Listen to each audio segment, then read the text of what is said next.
আসসালামু আলাইকুম গাইস, কেমন আছেন আপনারা? আমি আলহামদুলিল্লাহ আপনাদের দোয়ায় ভালো আছি। শীত তো এসেই গেল, আর শীতের সবজি তো মাস্ট চাই চাই।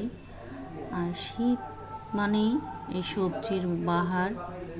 নিরামিষ আমার কাছে তো নিরামিষ বেশ ভালো লাগে। শীতের সবজি বলে কথা, বিভিন্ন সবজি দিয়ে নিরামিষ করে ফেললাম আজকে, তাই মজা করে ভাত খেলাম। আর এই সবজিটা অনেক পাওয়ারফুল। আমার কাছে তো সবজির ভিতরে সব থেকে প্রিয় হয়েছে ফুলকপি আর শালগম। আমার কাছে খুব ভালো লাগে। আপনাদের কোন সবজিটা কার কেমন ভালো লাগে অবশ্যই আমাকে কমেন্টে জানাবেন। আর আমার পেজটিকে ফলো দিয়ে লাইক কমেন্ট করবেন, আর আমাকে সাহায্য করবেন। আমাকে আপনাদের দোয়া আর ভালোবাসা অবশ্যই চাই। আমার পেজটিকে অবশ্যই ফলো করুন। আসসালামু আলাইকুম, আল্লাহ হাফেজ।